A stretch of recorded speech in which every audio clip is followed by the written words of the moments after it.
Hey guys, how's it going? So it's an awesome day. We're putting new parts on the Razor.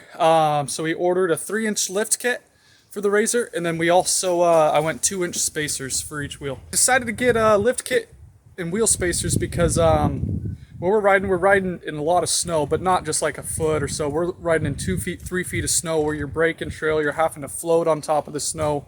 We're running our tires down to 0 pounds. I mean, literally just, and it's a blast. We've been going up quite a bit.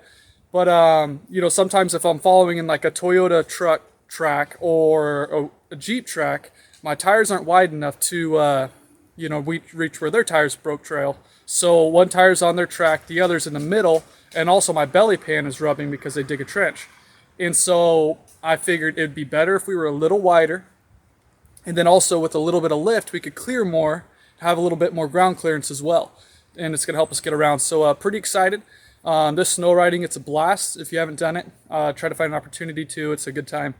And so anyways, it should really transform the machine and make it work a little bit better for what we're using it for lately. So watch along. All right, so there's the lift kit we got offline.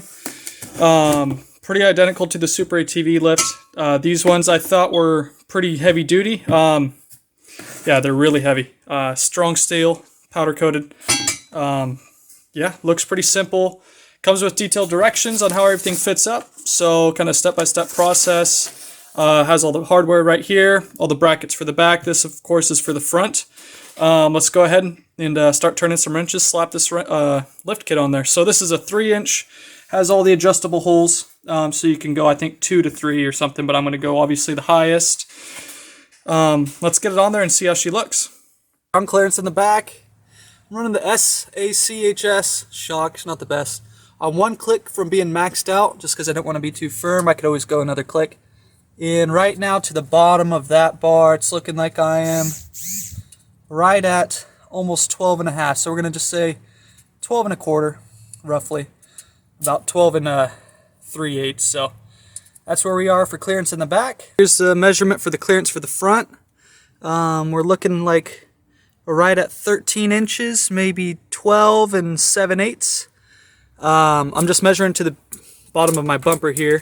Otherwise, if you didn't have one, I guess, you know, you can measure right to the bottom of that. Now keep in mind, I'm running 27-inch Bighorn Maxis. I don't even know the air pressure I got in them right now. I just pumped them up when I was coming off the mountain, when I was low, so I don't even know. But, so 27-inch Bighorn Maxis, 11 inches wide on the back, 9 on the front, 12-inch rims. Couldn't tell the offset on those things, but so keep in mind, you know, I'm a little higher than most stock. So anyways, let's see how this thing goes, and we'll see what we gain in clearance and width. So let's slap everything on. The kit says to jack up the back of the Razor, disconnect your shocks, so get the, I guess, the tires off the ground. It says take off the wheels. I don't think you need to. I'm just going to disconnect the top of the shocks because it's going to pretty much just be bringing them out to a straight up and down angle like this. So the bracket, they'll sit in here and it'll go above the exhaust, obviously, and go right in there like that. Attached to the existing hole, you're going to be taking off this brace right here and taking that out. And then you're also going to be putting a bracket on this side. And then also it comes with these brackets for extra support that I'll be attaching right there where that brace hole was, and also to your big bracket. And when you're all done, you could use a stock bolt here and put that, cinch that back up. And then there's also a few holes up here that attaches this to the backside bracket, which will be right here. So this will be going behind it, just like that. Anyways, let's get her in there. Let's get this thing jacked up. Take this, loosen up the shock, get it moved out of the way, and then we can start putting this bracket on and tighten her up. Let's go. Slide this one right above the exhaust.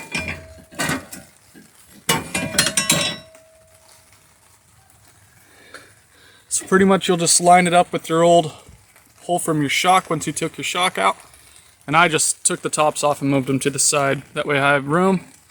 And then now there's going to be another one going right on the back side.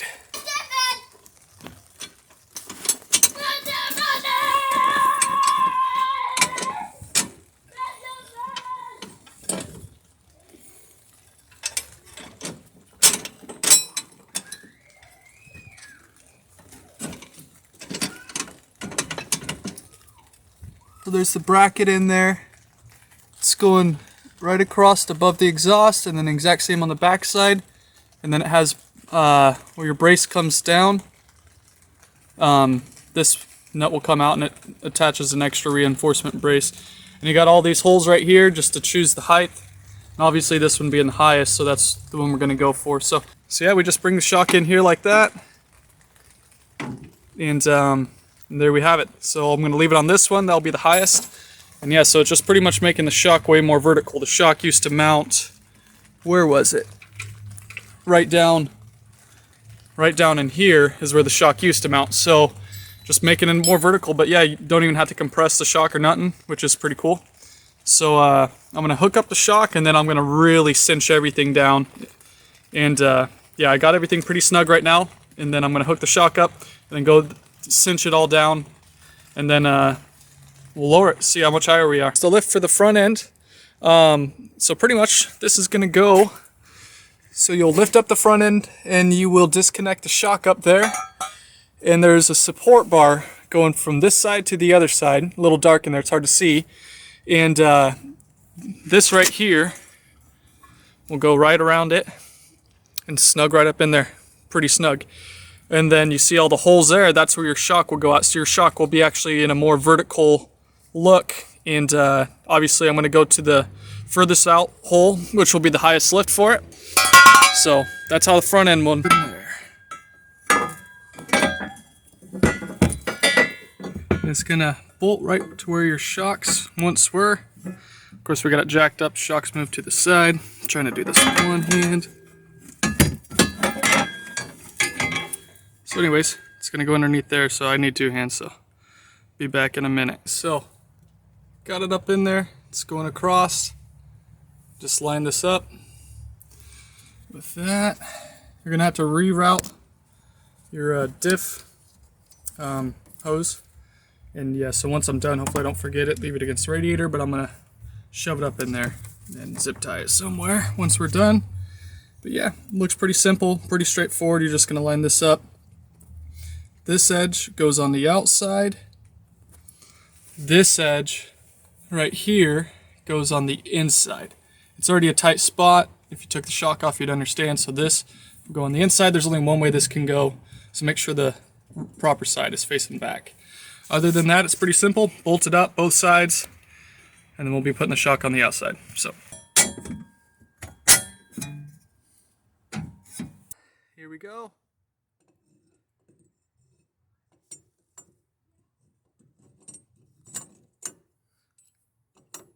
Perfect. So as he's tighten, it centers it. I mean, it's gonna look pretty wild. So let's get the tire on there and then do. So in the back, we are, looks like we are right at 15.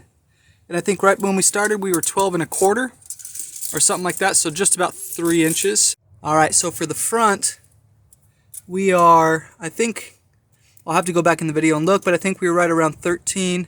And right now we're just a hair over 16 inches of clearance in the front. So definitely a true 3-inch lift. Gave us a lot more clearance. Really happy. Everything just went together smoothly.